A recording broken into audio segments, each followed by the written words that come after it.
morning, good afternoon to in-house counsel and in-house legal professionals from all across North America and the world. Welcome to In-House Connect. My name is Shai Mahani. I am the CEO and co-founder of In-House Connect, and I'm thrilled to have you here with us today. Thank you for spending your breakfast time or your lunch time with us. And special thanks to our wonderful sponsor, Streamline AI, and our fantastic presenters today, Kathy Zhu and Ilan Hornstein, who are going to teach us metrics that matter and how to transform legal insights into showcasing business impact. This is our 13th event of the year. Let's get to today's event. Metrics that matter for in-house counsel, transforming legal insights into showcasing business impact. Our panel is led by Kathy Zhu. Kathy is the co-founder and CEO of Streamline AI, a legal process management platform purpose-built for in-house legal teams to handle intelligent intake, workflow automation, collaboration, data knowledge management, and reporting.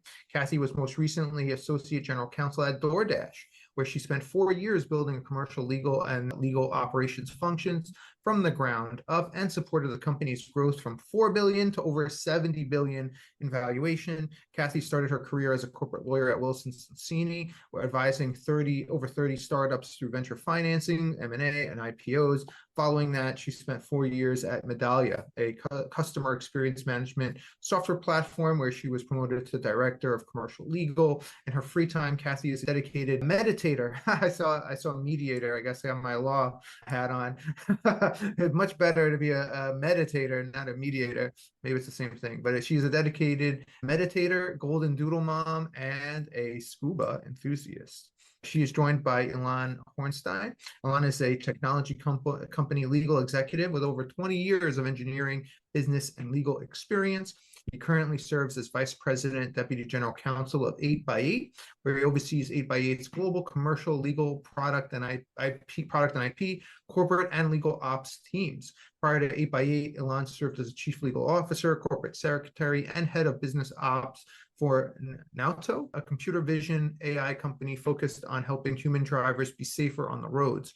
Earlier in his career, Ilan was responsible for global technology and commercial deals for TiVo and advised technology companies at the international law firms of Sidley Austin and Bingham McCutcheon. Ilan is also the inventor and founder of Beyond NDA, the world's first business enablement network, providing a free service that eliminates the need to sign NDAs. So if you don't like NDAs, you have to check out Beyond NDA, and Ilan will talk more about that, I'm sure, later on. In any event, I'm thrilled to welcome Kathy and Ilan to In-House Connect.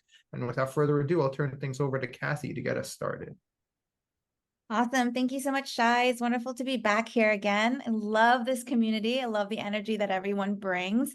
So we want to keep this, very conversational, collaborative. Please, as we go along, feel free to ask us questions, comment in the chat, and we'll keep this dialogue going. I'm so excited to be here with Ilan. Ilan and I have known each other for many years now, and we're both here to talk to you about a topic that we are super passionate about, which is metrics. So let's start this webinar by first busting some myths. And then what we'll do is we'll go on and demystify key performance indicators, or commonly known as KPIs, before diving into the meat and substance of this presentation. So you'll see 2 myths on this slide, and they reflect how many lawyers have commonly approached the topic of tracking metrics with a lot of trepidation. So as a result, there's been a real blocker to legal teams rallying around the need to track metrics. If the team does not believe in metrics, then even if you have the best intentions in leading the team and you want everyone to engage in this exercise, it ultimately won't be successful. So if you are planning to implement metrics tracking, KPI tracking for the first time with your team, my strong recommendation is to first unearth all the elephants in the room and talk through them. Make sure you understand if anyone has doubts, if anyone has fears, and, really make sure that their concerns are heard. So let's just bust these 2 myths. The first is legal performance can't be measured by numbers, right? I think, historically, a lot of attorneys, legal professionals have seen and believe that legal performance is very much a qualitative thing, right? So to bust that myth, stay tuned because for the rest of the presentation, both Ilan and I will talk about all the ways that legal performance absolutely can be measured by numbers. And that's also the language of the business, right? If we can speak in the language of the business, then the business teams will also regard us as true partners. They'll actually understand the value, right, that we're bringing to the table. The second myth is that measuring performance actually hurts or can hurt work experience or culture. My experience has really been the opposite of this. One of the memories that stay with me from my time at DoorDash was actually the monthly all hands meetings we would have with the entire legal team. And every department would have its leader presenting the highlights of the prior month. And because my team, which is the commercial legal team, we tracked our work, we could bring data and metrics to the table. I'd be able to report on the volume of all the different types of contracts coming in, sales contracts, vendor contracts, partnership contracts, percentage increases, tons and tons of different data. And it was a really effective way to actually quantify the impact my team was making. And it helped the rest of the legal team understand the value of our work more concretely. And it was a huge morale boost as well. Ilan, I'd love to hear your thoughts on these two myths. How should the legal teams be weighing in? Yeah, here. Kathy, and you're hitting the nail on the head with this, because if you think about how every function shows up to the reviews with the, either the C team or in quarterly business reviews with the leadership or the extended leadership, and legal is the only one showing up without numbers, without performance metrics, without ways of showing it, then this calls into question the maturity of the legal executive. And so for those of you who are legal executives out there, you know how important it is to be data driven. And so I think that there are really concerns like that are expressed in these myths, but these are things to actually try to tackle, not reasons for not doing metrics. And there are really metrics that can help you to tell how you might be performing or outperforming expectations, right? You can look at the snapshots of the work that you do or the breakouts of the activities that you do. And so these things are simple, non-threatening things you can do. And we'll get more into that later. Awesome. I love that, the maturity of the legal executive. I think that really ties in nicely to this next slide, which unpacks the why now behind legal teams measuring and analyzing performance with metrics. Ilan, I'd love to know, throughout your career, have you seen a shift in how legal teams are being held accountable, and also maybe how teams are being resourced in recent years? Absolutely. So what I've seen happening is this new CLO thing that's emerging. More and more general counsels are chief legal officers. And this is not a legal role. It's, especially in more tech companies, it is a overall executive role in the company, and it starts with how you run your own teams. So yeah, there is an idea that maybe GCs and CLOs have not really been, untouched by this change to data-driven culture. But in reality, you wouldn't be in your positions if you hadn't invested in your relationships and worked to, ensure that you have influence on the company's success. And what that really means is that you're impacting key metrics of the company, whether you know it or not. Yeah, awesome. We'd love to also hear the audience's observations and thoughts on these trends too. Have you seen a shift happening in recent years where there's now more emphasis from the C-suite on metrics? The new title that Ilan mentioned of the CLO, is that something that you've seen emerging, and have you wondered, how do I work up to that? Or maybe you are a CLO and you want to comment on how metrics play a role in the performance of your duties. So let's go to the next poll. We want to hear from you. What is your primary goal in tracking legal metrics? Why are you here today? What are you here to learn? Do you want to improve operational efficiency? Is your main goal to reduce legal spend, maybe speed up legal request turnaround time, or enhance compliance and risk management, strengthen team accountability and performance? Or maybe it's something else. If it's something else, put it in the chat. We'd love to hear. Yeah, it looks like we have some early leaders here going up. I don't know if it's just people picking choice number one, but it looks like we've got some early leaders in the poll here around operational efficiency and, team accountability, performance. Yeah, I love that. And I am also seeing a number of people put in the chat that they want to demonstrate value and need. We'll be speaking to that a lot because there is a real need for legal to emphasize its brand, right? To really build its brand within the business. And I just noticed a couple of people put in all of the above, which I love. I guess we should have had that as an additional thing, everything. That's right. Yeah, I personally think obviously all of these are important things, but it does look like we've got quite a good breakout. I think voting seems to have stabilized. Yeah, awesome. Okay, so maybe we can keep moving on. Shai, what do you think? Sure. So just to recap, 43% want to improve operational efficiency, followed by 31% strengthen team accountability and performance. And then other is 11%, as we alluded to before. And then there's enhanced compliance and risk management and reduce legal spend and increase legal request turnaround time. So a lot of great responses. Back to you, Kathy and Ilan. Awesome. Thank you, Shai. Hopefully that's illuminating for the audience as well to hear. All right.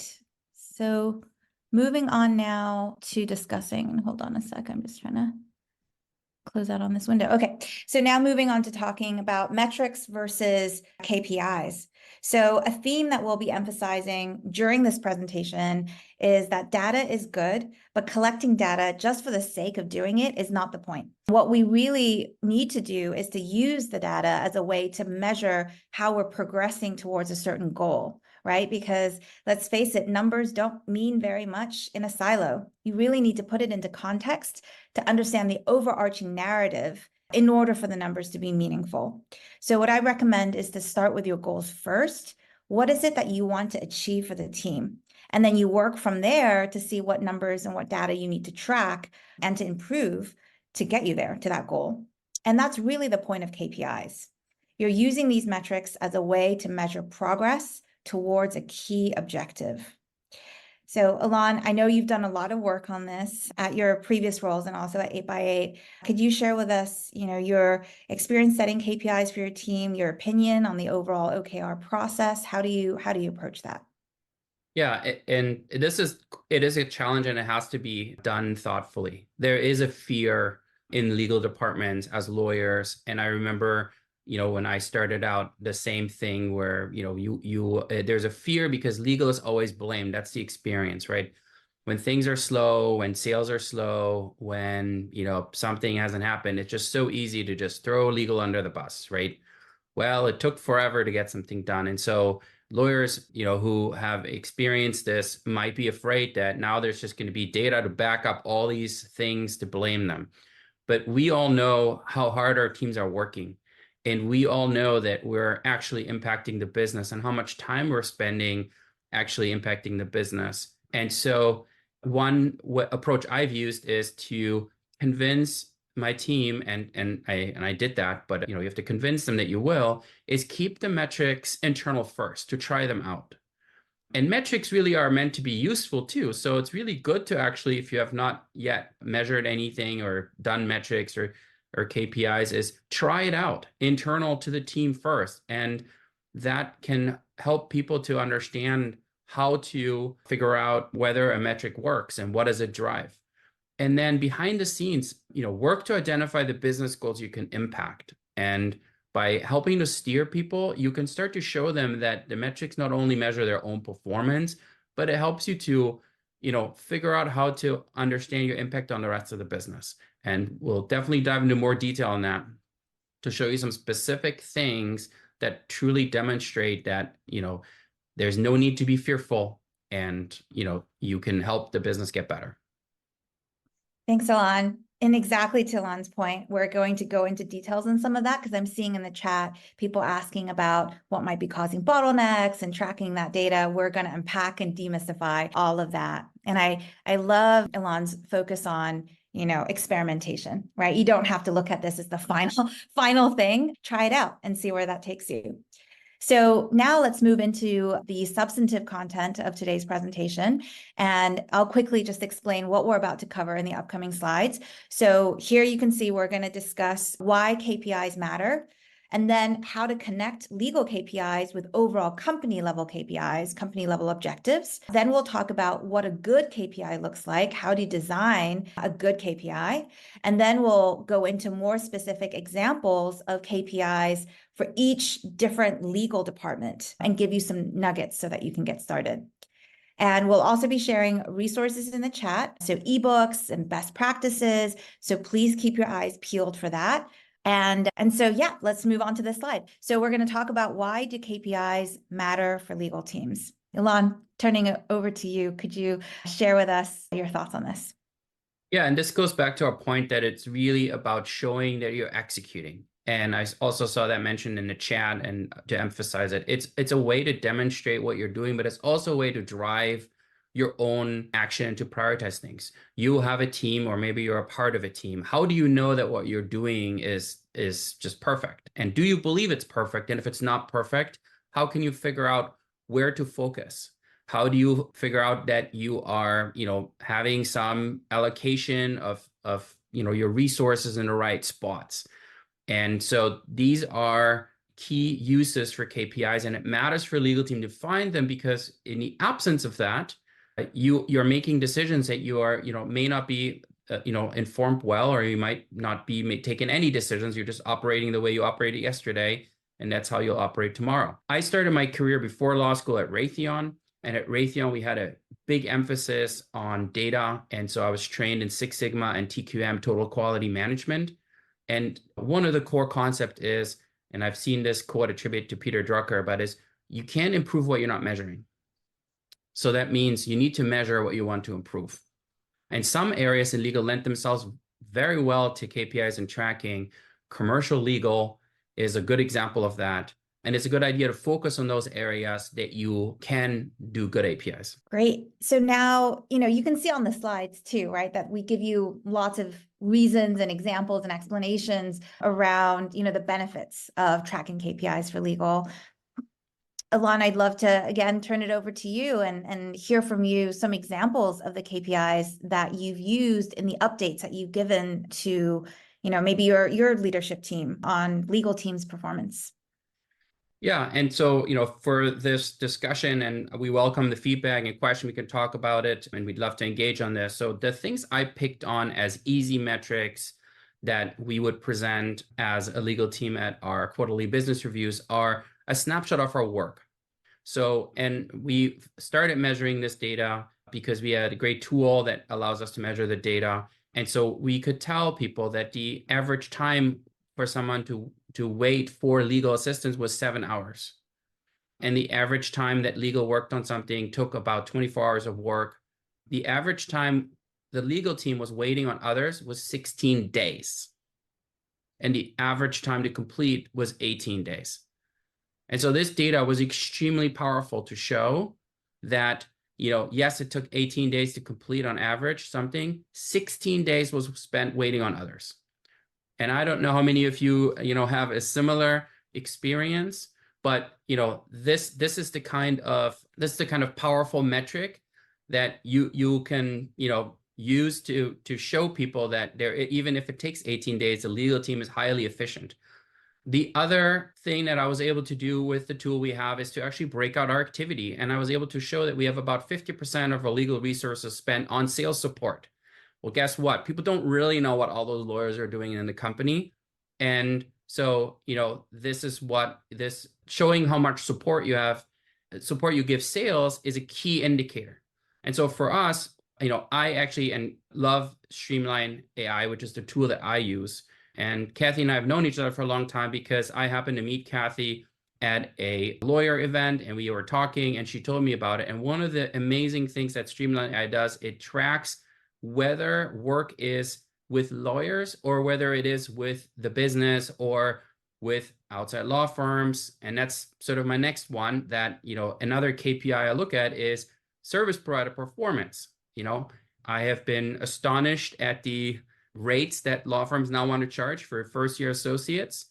And so, but to me, with high rates comes high performance. So we actually added in, a category in our waiting on to say outside counsel. And I look at that. And if I see really long times on waiting on outside counsel, then that's going to help me to figure out how to talk to the partners about the bills.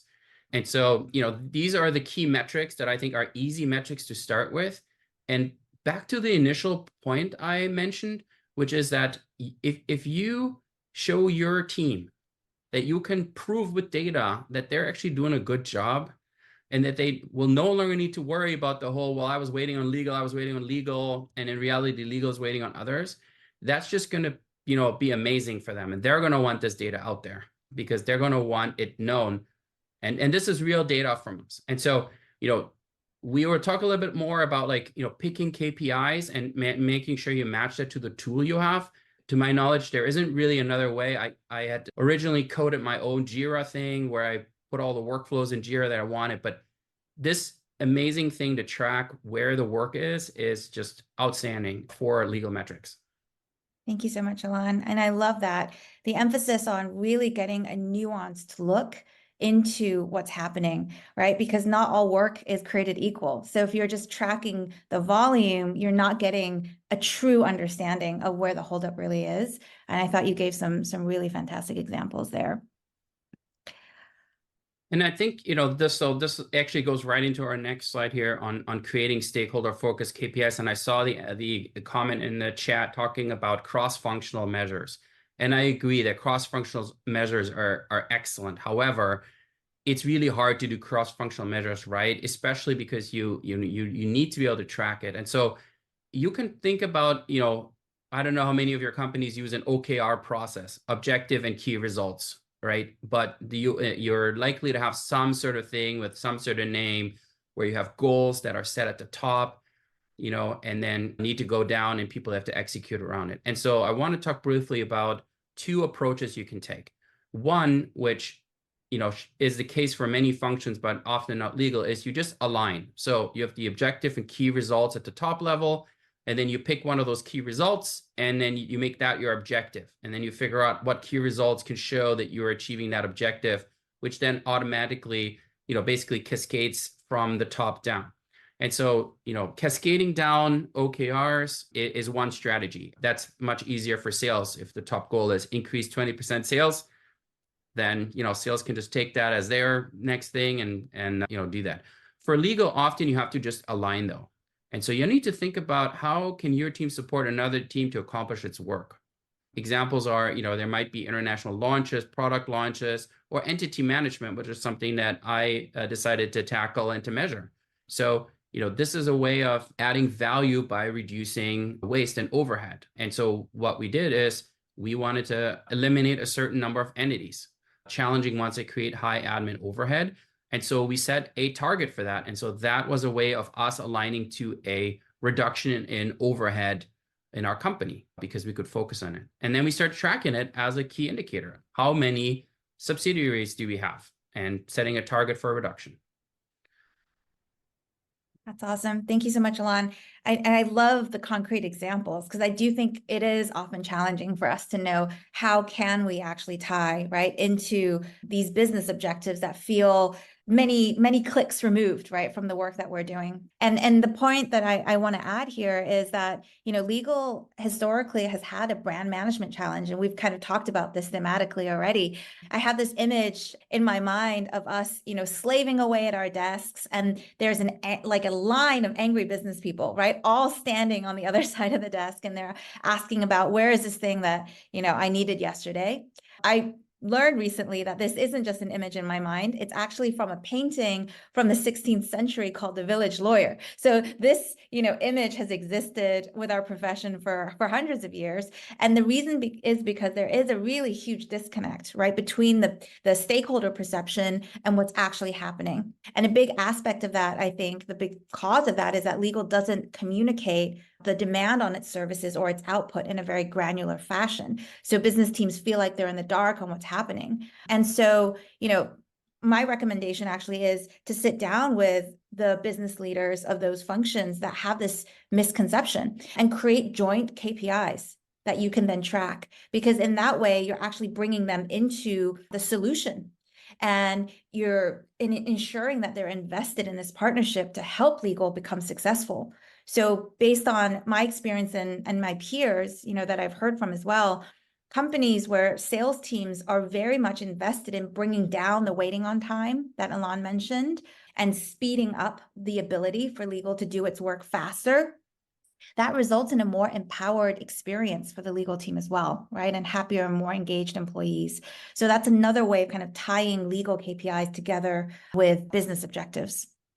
So just extending that same topic a little bit further, I think it's also possible to think about different ways in which legal goals directly can impact and influence the outcome of the business objectives. So for example, if the business goal is we want to create the best-in-class product for a category, or we want to, decrease churn by a certain percentage, you can really start to break that down and think about what are some of the things that the legal team can do, right? For the example I gave about the best-in-class product, and maybe, we want to be seen as the most cutting-edge company in our category. Maybe you can start tracking the number of individuals that are submitting inventions in a particular period of time, right? Or maybe the number of product releases that legal is able to accelerate, and also to ensure that it's compliant with regulations. So those are examples of ways that you can kind of tie into the business objectives.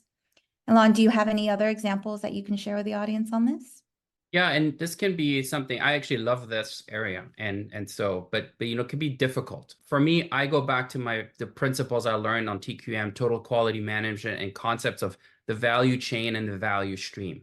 And so, there are particular ways, and I'm happy to talk more about it in the Q&A, because it's just another methodology. But just briefly, value is a customer perception of the usefulness and necessity of a product or service at a particular cost and competition and elimination of waste.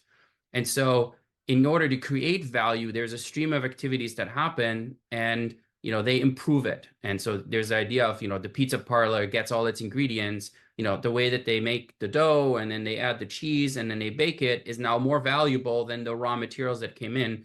And so each activity step in making the pizza can add value, not add value, but be required for another value adding step, or not add value and not be required for another value adding step. And that is called waste, number 3. And so a good place to start for you is to look at a particular value stream in your organization. Let's pick the sales contract review process, and to look at the points your team negotiated and won over the last quarter. So what buckets do these legal win points fall into? Did you win points that are in the waste bucket? So did these points not add any value themselves, and there's not actually anybody else in the company that relies on that thing you won? And if that's the case, why spend any time on that in the future, right? And so that's how I start to look at how to connect up to the business, is, looking truly at value, looking at every step and picking something, and then just diving deep. And I've assembled a list of sort of 30 ways to add value for a business, and these are generic. And I want to tell you that only one out of the 30 is risk reduction. And so there are 29 other ways to add value, and happy to go into that later on if people want to. I think for this point, it's just, it can seem daunting, but there are so many things we do. And so, you can maybe try to categorize that. I know, Kathy, you might have something here about, trying to look at the categories of things, but pick something and then dive deep, and you'll find your metrics. That's a great piece of advice, is just tying it back to value. And I think, in the chat, what I'm seeing some comments around, for legal departments that are more focused on regulatory matters, right? Maybe, privacy related issues. It's looking at the quality of advice and answers that's really critical for those functions, and not just maybe looking at speed to completion. And so I think using your framework of really looking at where does legal provide the most value, and still looking for ways that you can quantify that, becomes very, very powerful. All right. Well, fortunately, we actually have prepared a slide to really look on some impact, revenue, and acceleration. And I want to take just a moment to try to look at this. So this is an example of what I showed you. And this is, there's not data from my Streamline implementation, but we get this data out of our Streamline implementation. But, I gave you some rough stuff from our last QBR, but here's some actual data to look at. And so you can see here that this data shows you that when a request is submitted, it generally sits for 1.25 days before it is assigned. It then spends 5.25 days in review, and then it waits 3 days for approval. And then in total, it's 11.75 days. So that's excellent. And, I guess you could look at different states and different things. But now the magic is in the waiting on details. So when you look under the hood is that there's this guy, Mike, and it takes 5 days every time Mike has to review things. And so that delays sales deals by 5 days. So why is Mike reviewing? What is Mike reviewing? How could Mike get the data faster, to, his review? And how do we figure that out? And then looking at also, I would also pick on the internal approval point that's down there. I like approvals as much as the next person, but we all know that approvals at the end, when everything is done, cannot add that much value. And so I go back to what value was added by this 2-day delay?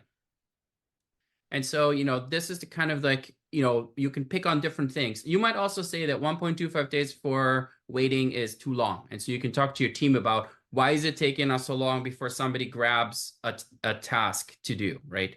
Maybe for your business, 1.25 days is fine, but you could pick on different things, and at different times over the year, you can have initiatives that target each one of these metrics. And so just with this little bit, you can really dive into it. And so to me, this is one of those really great examples, and that I wanted to share with you guys today.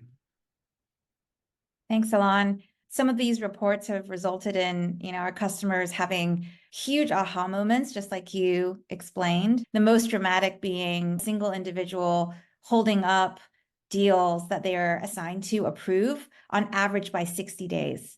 And that was just shocking, right? There's 60 days of waste because this person didn't really even realize the role they're supposed to play in the approvals process. So simply by making a change to that reviewer, to that approver, everything sped up dramatically. So generally, a good way, basic framework that you can use to identify, what is a good KPI is that the KPI should really either 1, tell you how your department is doing, or 2, show you what areas to focus on and to improve, right? Which is what Ilan talked about, picking one and really focusing on that. And at the end of the day, you really just want the data to be actionable. So it's not just about collecting the numbers for the sake of it. It's what decisions can you actually drive? What improvements can you make based on the data? So let's keep moving here. And, I think time well spent before you embark on a KPI exercise is, first of all, just to decide and do this mapping exercise, high-level exercise as a team, to look at what goals you want to achieve, right? How do you want the legal team to be perceived, for example? Maybe your goal is, hey, we want our brand to be that we are a huge money saver for the company. Or even better yet, we actually want to be seen as a revenue enabler for the company, right? You can see how that would take you down 2 very different directions on what KPIs to track. Lots of other examples here that are possible too around, what those big overarching goals and initiatives could be. And I'll share one that could be a little bit controversial too, which is we want to change legal's perception as a cost center. That's something that I think many legal departments sort of just live with as a de facto status. We're just dealing with it because that's how it shows up on the financial statements, is we're lumped in with G&A, and that's always a cost center. Well, I've actually worked at 2 companies where that may be the case on the financial statements, but that's not how the business views legal at all. It's never talking about legal as a cost center. And that is a huge boon because it means that in that situation, you don't have to fight for resources, and there's not going to be the same level of constraint, always looking at how much money you're able to save, right? And you can do that. You can achieve that brand of actually being a revenue enabler through the data, right, that you're bringing to the table. You can also start with the pain as well, right? And list out the problems that you are encountering and decide, how do we actually use data to solve these problems? So Ilan, anything else you would like to add here? Yeah, I mean, we have these quality points, and we're talking about quantity and quality. So I think the quantity is important, and I think on the next slide we have the idea of having, actionable things, but also quality, not quantity. And I really believe in that. So less is more, especially when you start out, especially because also, you're going to have to report on a metric once you do it regularly. And so you start small, you experiment, you check it in your team. Once you pick it, right, it is now a key metric. And so I would pick 2 to 3 things that are key areas and, take things that you can report on without spending too much time. And don't underestimate even very simple measures. For example, one of the things that I shared already is the type of requests. And just pointing out to the business and reporting on what the legal team is spending its time on is already big because, again, most people don't know what the lawyers are doing every day. And then the other one that was really helpful to me was measuring how many urgent requests we received. I use a legal priority classification that I developed over time. And one of the things that I always get pushback on from the team when I initially deploy it is that I allow the business to set their own priority. They want to call it a P1 or a P0 emergency, they can do it. And I execute to the priority classification.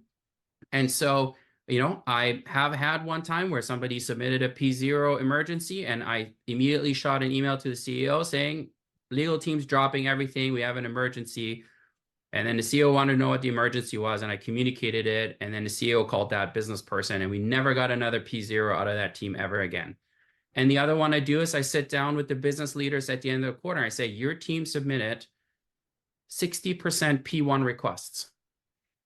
And you're supposed to have one P1 at a time in your function. And these are disrupting work for everybody else. So maybe 60% urgent requests from your team means that there's some better planning that could be done. And so these very, very simple things are very hard to anecdotally talk about, but are very easy to talk about once you start tracking them. It's a great example, Ilan. It actually reminds me of something I saw during my time at DoorDash too, where because we were tracking how much work, how much demand each of the different business teams we were working with was sending to us, and we could see the trend, right? It's increasing by 30% quarter on quarter. I could go back to those business teams and say, hey, if you don't resource us better, then our SLAs are going to fall by, it's going to push out by this many days. And I could show very, very concrete calculations. And as a result, that quarter, my team actually got 4 incremental heads, not from finance, but actually from these different business teams, because they gifted us with their heads, which is pretty unheard of, right? For legal teams. So that's a benefit that you could drive. All right, Ilan, do you want to share this poll since I did the last one? Yeah, so we were curious to hear, what are your challenges in tracking, legal metrics and KPIs? And so choices here are data being scattered across different systems, not knowing which KPIs to track, manual tracking processes, lack of technology or tools, difficulty in interpreting the data, getting buy-in to track it, or something else. And it looks like we have actually some standouts, but it's more evenly spaced out between, the knowledge about KPIs and what to track, manual tracking processes, and lack of technology or tools. And and while we're waiting for these to come in, we've been picking a lot on sales, and that sales creates a lot of urgent requests. And I saw a bunch of things in the chat. If you start tracking urgent requests, one of the things that you'll find is you're going to start seeing the engineering team, depending on where you are, or procurement, coming with super urgent things at the end of the quarter, because this pricing is going to expire at the end of the quarter and you must, close the deal right now. And so, that actually causes also some interference with sales activities. But, in my experience, it's always held true. You're going to find things in the data. And so you might actually have not just sales, but also, a conversation with your engineering leader to talk about how those are sales tactics. Don't worry, that pricing will still be available next week. So, but it does look like voting has stabilized, Kathy. So I think we could look at the results. Yeah. And Shai, I don't know if you want to come back in here at all to share the results. I'm happy to as well. Yeah, go ahead. It looks like, we have a pretty close tie between the top 2 categories, which is not knowing which KPIs to track and manual tracking processes. So hopefully this presentation is going to help a little bit in demystifying the first one. And then we'll talk a little more too about how to overcome the burden of manually tracking processes, and the lack of technology in doing so exactly kind of dovetails into that. And then we have, you know, in the other categories, getting buy-in to track and finding that difficult, and data being scattered across different systems, but those seem like not as commonly existing as the top few. All right, awesome. So now moving on to some really concrete examples of KPIs that you can consider tracking. And again, the recommendation here is to tie those to specific outcomes that you'd like to advance or problems that you'd like to solve, and the less is more.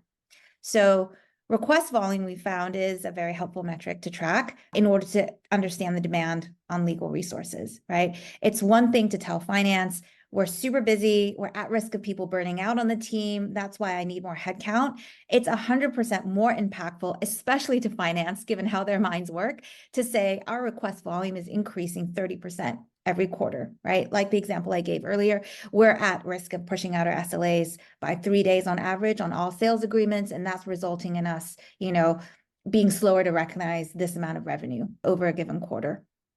And if you can get even more granular with that and show request volume broken out by matter type, and also the business teams that are generating the most demand, right, then you can refine your analysis even further. One of our customers actually tracks the number of legal requests that ultimately legal has to reject or cancel because the request didn't follow company policy. And it was then possible for them to track which teams are causing the greatest amount of wasted legal resources. That's legal time that's spent reviewing, trying to unpack and understand something that ultimately was never going to go through. So it's not about playing the blame game, right? They weren't trying to throw anyone under the bus. They actually sat down with the leader of that business function to discuss the results and really bring some very concrete examples to the table and talk about, okay, what is the training that's necessary to drive the number down, which then they tracked over a given quarter.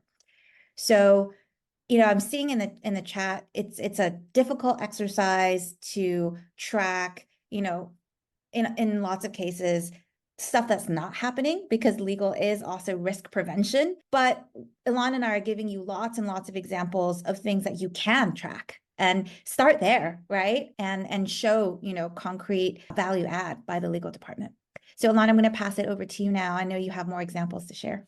Yeah, and just reacting to that statement around the risk reduction and tracking what hasn't happened. In fact, I think you can actually track what hasn't happened.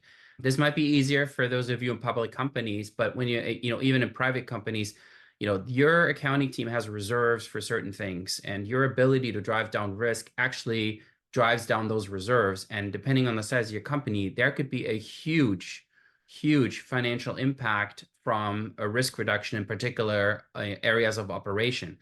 And you know, looking at that again, go back to the value stream, and you know, risk reduction is one of the 30 ways to add value. You know, how are you reducing risk, and where that happens is, you know, key. And so you can look at that, and you can, with partnering with your accounting, look at, so what would it take to reduce this reserve? Like, what do we have to do to get that reserve off? Because, you know, by reducing that, you're actually creating a positive change in the balance sheet of the company. I just want to give another really specific example on KPI for legal. I've used this one, and it's about billing disputes and overdue collection. You know, we all have AR. AR gets overdue. Usually it goes in patterns where it builds up, and then there's an effort to drive it down. But just in general, you know, start measuring how long are things taken when legal is involved. You know, because you know how long AR is overdue, and you can tell that, you know, oh yeah, we send our 5th dunning letter and nothing's happening because, you know, it's the same form that's been in use for 4 years. Like, what could you do better there? And the other one is looking for trends and patterns. So for example, I look for a trend between size of deal and when legal is brought in and how early, right? And so I'd like to see, when I look at the distribution of things legal is involved in, that there's some sort of correlation there that shows that as things are bigger, we get brought in earlier. So it's okay to wait maybe on the smaller things. And most of the time when I look at it, if it hasn't been actively managed, you actually see no correlation at all. It's just almost random distribution of when legal is called in to help. And even on big things and, tons of dollars on AR, you just kind of like, so, I want to see that trend. And so I would suggest that's a great KPI also to start with. Just, how are we getting dollars in the door? I like that. Yeah, that's such an interesting data point, right? Like if you're not actually approaching it systematically, then there's no correlation. And so back to your prioritization point, how can you prioritize your time if there's no systematic way, no process around doing it effectively? Okay, so now let's talk about KPIs, examples of KPIs for commercial legal. So we all know here that commercial legal lends itself very, very nicely to tracking metrics because there is a high volume of discrete matters that come through. So this is a great place to get started if you're wondering which areas of the legal department shall I focus on with this exercise. And we've given some examples on looking at volume and breaking it down by type.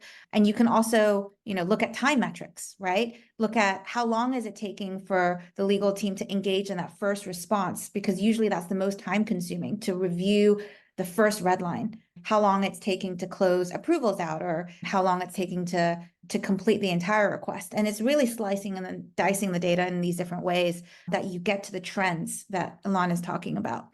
An example that, I can come up with as well is looking at exceptions actually to your standard policies. So this is something that I learned about through actually one of our customers. They track the number of exceptions. So for example, you're willing to accept limitation of liability thresholds that are higher than your average for a specific deal. And they look at the number of these exceptions that they're giving in a particular quarter, and they correlate that by contract size. So they're able then to sit down with the sales leader and have very meaningful conversations. For example, they'll say, hey, we actually noticed that there was a spike in the last quarter, and we agreed to all these exceptions for contracts that are actually below our materiality threshold. For example, below $50,000. Like, why is that happening? Does that actually make sense? Is that something we want to happen as a business? So you can see that you can have a very nuanced conversation with other business leaders based on the data, right, that you're able to surface and bring to the table. Ilan, could you provide some additional color on this from your experience? Yeah, and I want to just also point out that the high volume of commercial work at most companies really lends itself well to doing metrics. And so if you're just starting out, this is a really good place to start. And the other one is that you can break out. So because when in our way of measuring things with our tool, particular sales requests are identified differently than other ones automatically. And so I can actually track these same time metrics specifically for sales support. And just, prioritization itself, right? I just, we talked about it briefly, but just start tracking these little things and then thinking about also turnaround times and expectation on resolution. So, one of the things in my experience was, and this might surprise many on this call, but I had set an SLA based on the resourcing available to me of 7 days. And so, in a discussion was like, how many lawyers do we have? Well, how much work do we expect, et cetera?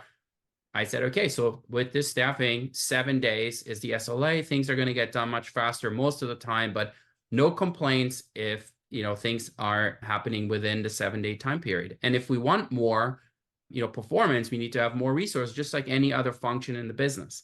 This wasn't for NDAs. NDAs had a 24-hour thing, but again, we should actually not sign any more NDAs at all. And there's a free service beyond NDA if you want to check it out to do that. But in any case, 7 days on the SLAs. And so what's important was be able to show how many requests we did in a shorter time while still protecting that SLA, right? To say, yeah, but look, yes, it's true. Sometimes, maybe 1 or 2 were above it, but tracking that and consistently, reporting on it will help you also defend your turnaround times and expectational resolution and have discussions around more resources. That's awesome. Thank you. Thank you for that really helpful example, Ilan. Okay, moving on to, I believe this is the last and final poll. What tools does your team currently use to track legal metrics? Are you currently using spreadsheets? Are you using a dedicated intake and workflow software? Do you have a ticketing software? Are you using your CLM to do this work? Maybe you've custom built some internal tools like Ilan, who coded his own instance of Jira some time ago. Don't Maybe do that. Not recommended. the number of teams I've spoken to that spend like 6 months to a year to customize Jira, it's definitely a journey. Or maybe you're doing something else. And then the final option is that you're not doing anything at all currently, which, wow, it's 27% of people are not tracking metrics at all currently. And hey, Kathy and Ilan, I'm just going to jump on. Want to just say thank you for, I know we have some more program to come, but I just want to say thank you for a wonderful program so far. Chat is super engaged, lots of great questions. Shout out to Melody answering good questions behind the scenes. Folks, if you have questions, and I saw Beth submitted a question, and a lot of people are interested in Ilan, what you're using to track and implementation and budget and all that good stuff. We'll tackle that in just a few more minutes. But definitely, if you have questions, please put them in the chat. All right, back to Kathy and Ilan to debrief the poll and to go from there. Thank you so much. So I recognize, Shai, that we actually only have a few minutes left in today's presentation. So rather than spending longer on the poll, and I think we can share the results out afterwards, I'd love to end with this final slide, and then we can take questions. And that is to share what are the best practices for tracking metrics. And I think, as we're seeing in the poll results, approaching this manually is absolutely not recommended. It's very, very time consuming, and it would, results in ultimately people, I think, giving up on it because it takes so long, or you're hiring someone and that's their job is just to manage this. It's just not a very efficient way of approaching, tracking the data. So Ilan, do you have any suggestions on leveraging technology for the team, for the audience? Yes, I do. And I know we just hated on, my Jira implementation I did. And I did that because there was no budget. And at that point I needed something. And, so I'm intimately familiar with Jira and its limitation. I've tried 1,000 different ways to do it. The one key takeaway is that trying to do something manual and manual collection of data is not good, because what you're doing is actually increasing your headcount. And how likely are you to actually be willing to report on this consistently? And don't think that people aren't going to forget when, that you used to have a metric when you stop reporting it. So, I did do a simple Jira thing, and I set it up, and it was service desk inside Jira, and it had 4 states. And so I could tell some few metrics, but it is not giving you any granular data that is that useful. So the way I started and the way I just did the deployment at 8x8, and I really believe in simple deployments, good deployment, is have your selection of KPIs be part of the selection of your tool. So you either, you know what you need and you know what you want, then you can pick a tool that supports that automatically. And this is not a exaggeration, but I picked Streamline because it could deliver the thing I cared about the most. One, the automated assignment that it supports the various flows, and it could have the time tracking the way I wanted it, so that we would know what time is spent on our side, what time is spent with either other parts of the business, or, basically our waiting on time. I think that data is critical. And it's one of the reasons why when Kathy described this to me many years ago, I thought, oh my God, this is like the best approach. And so, I would say that if you have to have one thing you focus on, I would say focus on this. Focus on figuring out your metrics so that you can show what time is spent where. And then the prioritization, of course. And so, that's my recommendation to you as a best practice. Thank you so much, Ilan. And I know just how many tools you've looked at, and you truly are an expert in designing effective KPIs and presenting them in a way that drives really great decisions and improvements for your entire function, elevates the entire team. So thank you. I want to say a massive thank you for In-House Connect, to Shai, to give us this platform to share our experience and learnings with everyone. I want to thank the audience for joining us in this discussion. I loved how active the chat was. If we weren't able to answer your question directly, please follow up with us. We're on LinkedIn. Add both me and Ilan. We're very happy to engage with you outside of this presentation as well. And we hope that, at the very end of the day, we hope we just got you excited about embedding metrics in the way that you run your legal team. And that is the biggest goal that we had coming out of this. So huge thanks to Ilan for sharing your wisdom and knowledge with all of us on this topic as well. Definitely. Thank you so much, Kathy. Thank you so much, Ilan. Thank you so much, Streamline. Thank you so much, Melody, as well. She did a great job behind the scenes. Ilan, do you want to say any last words before we sign off?